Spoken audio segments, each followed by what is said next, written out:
Hello, ladies and gentlemen, and welcome back to the House of Animation. I am your host, Ben Gilman. Please do come on in, take your shoes off, and join us on our journey through all of animation as we discuss every film ever made. I'm Ben Gilman, your host. I've repeated myself there. And as always, I'm joined by Tara Kaloe, the Wicked Witch. Hello. And I'm joined by Troy Salmon, the Handsome Prince. What did you just do? Yes, I am here. Your food on display when I was introducing you, and you threw me off. That's what I was trying to do without saying it, but now we go into that. Wait, The camera came down. Yeah, it came. But anyways, yeah, we're not going there. Okay, that's the intro. That's the intro. That's why I said Tara Chloe is a witch. I couldn't quite get it out. I was like, up. Distracted. Yeah, there was a massive destruction. Yeah. You became your own. Yeah. What Yes. are you doing? Tara is the most self-destructive person I've ever met in a podcast. Tara's just like. Oh my god, I thought you were going that way. Would you rather I didn't mention it? You just got to be careful as a girl. Like, I know that's what I was saying because I was gonna say I didn't say anything. I was like. Okay, people, right? Let's talk about Coraline. Yeah. But yes, anyway, let's get talk off about of Coraline. Yes, let's not be Okay. sexist. Right, Coraline. It's a 2009 American stop motion animated dark fantasy horror film written and directed by Harry Selick and based on Neil Gaiman's novel of the same name. Yeah. It is. Oh God.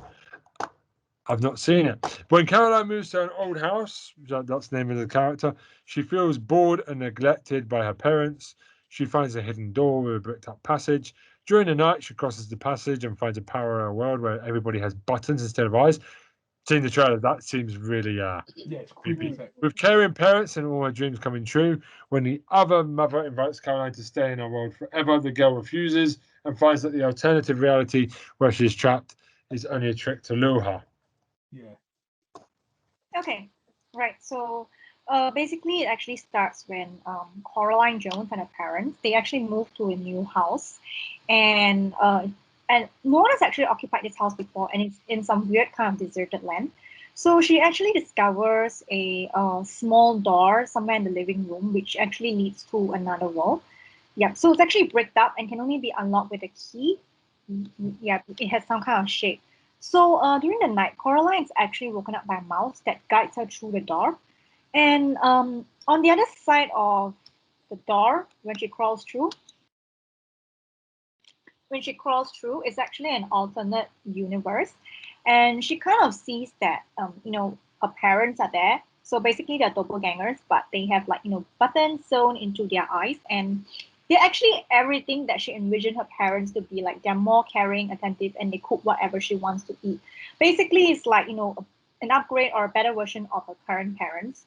So she has dinner with them, and she goes to bed and wakes back in the real world. So YB the black cat actually tells Coraline about his grandmother's twin sister that disappeared in the house as a child. So okay, right. So Coraline visits the alternate universe for the second or third time. This time the black cat YB follows her and the mouse. So okay, the cat can actually speak in the other world, and the other mother. The mother in the other world is actually known as the Beldam. If I'm not wrong, the Beldam. It's actually a witch, right?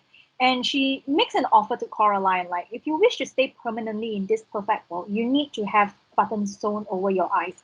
And there she presents the bloody buttons and the needle on the tray. I'm thinking, what the fuck is this? Seriously. Just bloody reason, for children to cook. And no one in right mind would ever do that. She was like, I ain't doing that. You must be crazy. Get the heck out of here. Exactly, right, yeah. And Coraline actually rejects the offer and goes to bed, but she's still in the other world when she wakes up. So Coraline demands to return home, but the Beldam actually transform into a monster, a more menacing version, and tries to imprison Coraline. And apparently, she has actually imprisoned a lot of children in her world and sewn buttons to their eyes.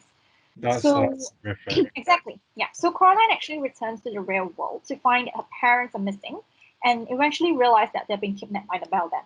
So she goes back to the other world with the black cat to find, and she actually proposes again to the beldam. Like, she can find the ghost children's soul and parents.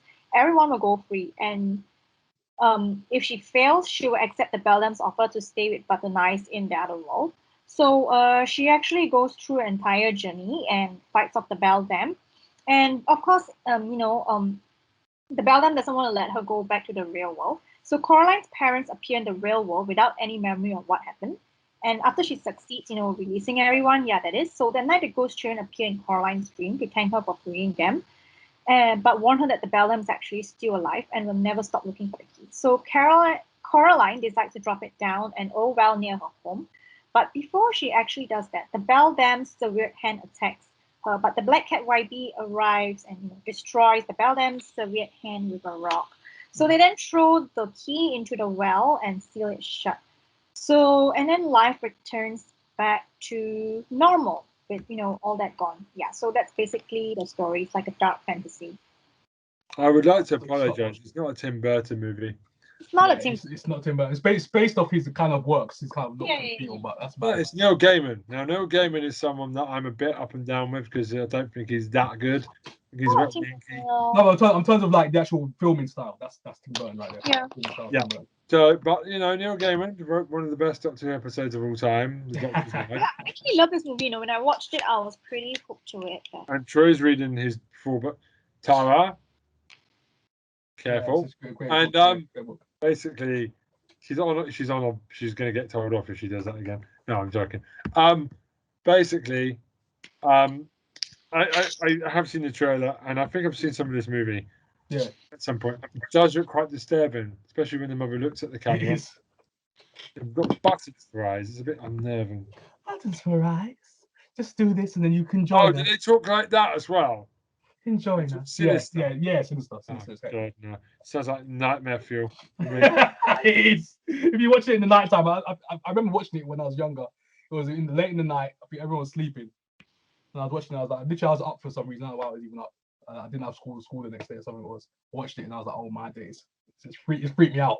It's just freaking me out, man. Like, yeah, I get to sell in the eyes.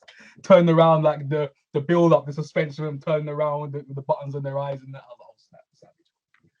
That was great, man. The way the flipping CG in this movie, bro, the stop motion is tight. It reminds me of such an old school feel of it as well, but also modern. It's like a mixture. How they did it. And like almost like pop-up houses, almost the way it looks, the way they've created the 3D and the CG, which is awesome. Creepy. Yeah, it's creepy as heck, bro. The button is the O in the title. The button eyes, bro. Great concept, man. Neil Gaiman, this great concept, bro. The way he's executing this movie was iconic, bro. Great movie. Solid movie. I like prayers to resistance, The fresh, the what do you call it? The chef's kiss. That's what you call it, man. The chef's kiss is perfect. Like, it's a great movie for me. Especially a horror fan. This is like great dark fantasy. I love fantasy. I love flipping dark themes. I love all that stuff. Man. So that put together only one movie with flipping great stop motion CG is lit. So I'm saying that, man. Too good. And then the cast is amazing as well. You know who's in this movie? Tara Thatcher in here. Dakota Fanning, especially younger days when she was a bit younger. She's such a good actor as well, especially the younger days. She was like the top young actor at the time. Never in bad things. Yeah. She's never. She was in Golden Compass, wasn't she? I'm not being rude. His Mark Dark Materials gives it the finger. That she's good, but she's not what's been done since. My God. But she's a good actress when she's appeared. I've enjoyed her stuff. Yeah, she's very underrated as well, I feel, because like she was like the prodigy coming up, and then now she's just kind of she's very low key nowadays. But she should be much bigger than what she is, to be fair. In terms of the acting world. But yeah, great actor, Coraline, she played it to perfection. Terry Fatcher, Jennifer Saunders, Keith David as the cat. So yeah, you got also cast Ian McShane up in here as well. He's like the eccentric guy who lives literally above the house. And it's crazy. He's crazy. You can top to bottom. So this movie is lit. It's too good. It doesn't seem like it's actually aimed at kids. It seems like a more intelligent movie. Yeah. Usual CGI bollocks. Yeah. It looks very British as well. You know what? It does. Yeah, it's not a CBC like an American, the usual Americans Hollywood movies that you usually see. You have to be It's kind of very rare. Yeah, exactly. Even the way it's filmed, it looks like those pop art type Liechtenstein, those kind of European English, type of themes. Okay, Yes, yeah, exactly. Wallace and Gromit stop motion type thing, and with mixed in with some other animation that's in there as well. It's a weird kind of. There was like a show that I used to watch years ago when I was really young. I can't remember what it was called. They used to show this. Yeah, this show. Oh, you're okay, Tara? You're all right. Oh, I'm just fine. Yeah. Yeah, you good? Okay. So then afterwards, yeah, it was like a pop up, like literally popping up artistry and going with the silhouettes, and there used to be like little kind of things dancing around. They used to tell stories, and I was like, this show is it. But then it just kind of reminds me of that, like an old school type of way. Always reminds me of that. So I love stuff like that. Especially with horror themes. Let's go. Coraline. Yeah. Coraline's too good. The Britishness of it. Unique. Weird, a bit quirky. Yeah. You know, I would say Wallace and Gromit. It's got that quirky English side. Yeah. We do that really well. It's not always friendly. It's a bit dark. Yeah. This is a movie I've always actually wanted to watch. Actually, to be fair, exactly. I think I watched it drunk once, but I can't remember that. Oh, I had to eat Asian fish after watching it. Rubbery Asian fish, I remember.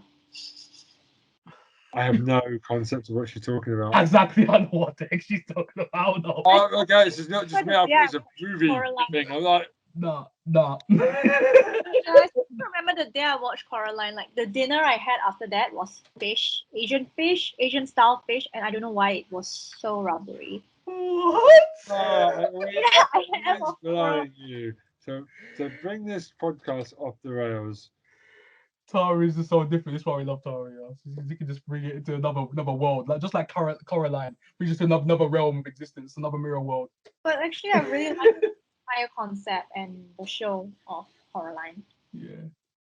I think it's like another version of Alice in Wonderland. It's that kind of thing as well, where you see the secret or a secret pathway. The tropes that you can kind of find.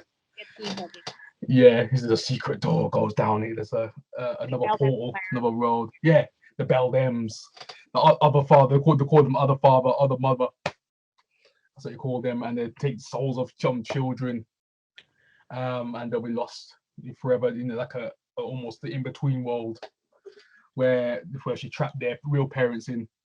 So, which was I love that. It sounds like a horror movie. I need to go watch this. It looks like a horror movie, bro. It's like Oculus. Have you seen that movie Oculus? It's like similar to that, like the mirror world, stuff like that. Or that Kiefer Sutherland movie Mirror, stuff like that. So that kind of concepts. Right. Yeah, and I love it. How is Coraline as a character? Because she doesn't sound annoying to me. Yeah, I actually like her. Yeah, I like her actually. Yeah, she's not annoying. She's not annoying. I like annoying kids. Yeah. Yeah. So why did she leave her parents in the first place? I think she was quite frustrated and unhappy with her parents, maybe, with the moving and everything. And I think most kids, in America or something, when I'm watching these American movies, they seem very hesitant to move because of their social life and, everything was uprooted. Yeah. And she was bored wherever she was. I think she moved to somewhere in London, like a safer place where it's not as crime filled. So then she was kind of bored. She had no anyone really to play with. She was kind of just there, just bored out of her skull. And she's kind of like, nothing, I don't do anything here. Trying to get the dad to do something. The dad's always working. He was typing or doing something. Or the mum's always because both of them kind of work in the house. They work from home. That's not good. Yeah, so they taught me that both of you working from home is not good. So that's that kind of thing. So it's like, this movie's gonna make me freak out because of lockdown, isn't it? If I ever go to work, that's just that kind of thing where they kind of work. They don't have to go into their office and that. So you kind of do stuff off-site. Somebody that's had that a bit, yeah, a little bit, because my job involves me to go out a lot. Yeah. I had that a little bit at the start of the pandemic, and after a while, you just like. Yeah, I need to go out. Yeah, and I think she's kind of bored that the dad makes all these weird dinners, experimental dinners, with different vegetables and that. He's kind of like a vegan almost the way he does his food. Right. Yeah, and yeah, she can't stand that. And after this whole time, she goes to find this other world. It's almost like a place where she wants something to be more perfect. She wants to eat what she wants to eat. She wants to do what the heck she wants to do. And her parents are kind of like dull in her eyes. You know what I mean? It's the kind of the stereotype of like go 9 to 5. You know what I'm saying? Parents, and she doesn't like that. So spirited away to parents, basically. I always have a thing about animated movies. The parents are either arseholes or dead. If they're around, they're dicks. If you've got a complete set of parents, they're dicks. Or they're dead. Or one of them's dead and the other one's really nice. Yeah. It's never complete parents that are cool. Yeah, that's what I'm saying. So they're just the run-of-the-mill parents. So, you know what I'm saying? Like everyone, most will have normal dad and mom just go to work and then come home. They rarely have any time for anything else, you know what I'm saying, because they're always busy. So it's that kind of thing. And the thing is, and this kind of movie just kind of shows you where you have to appreciate what you have. That's basically what this movie is about, appreciating what you have. But sometimes they want more, but at the same time she's like, okay, you know, yeah, my parents, they do what they have to do, you know, they play with me when they have to do it, when they have the time to. You know, because not everything is about you. You know what I'm saying? That's what the movie's about. Not everything's about you. Just like when she learns that, yeah. So she kind of does that at the end of this movie. Well, she's like, hey, she's got to go save her parents because her parents are trapped by her other parents from another dimension. You know what I'm saying? Her demonic parents. You know what I'm saying? From the other realm, we try to take over and become her real parents and take their soul. So she's trying to get the most lavish life and the more like exciting life at the same time. It's like, nah, it's not it, bro. It's not it, you know. Cool. Yeah, she wasn't meant to have it, you know what I'm saying? She's got to basically be happy, be content with what she has, you know what I'm saying, and just make the most of it. So, which I like. So I like that kind of like idea of the movie. Which I liked, you know what I'm saying? It's really different. So Tara, what would you like to add about Coraline?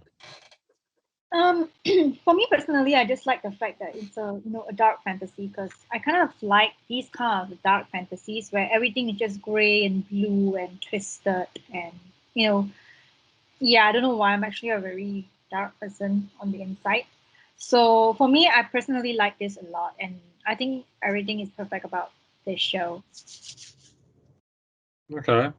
The fact that the scene is just so dark and mysterious, and yeah. The other mother, I love the other mother's character. I love it. She's, you know what? I know I forgot to say about it as well. The other mother, it's like she, Neil Gaiman. He thinks he's slick. I know what he did. His portrayal what they done in this movie was the portrayal of Pennywise.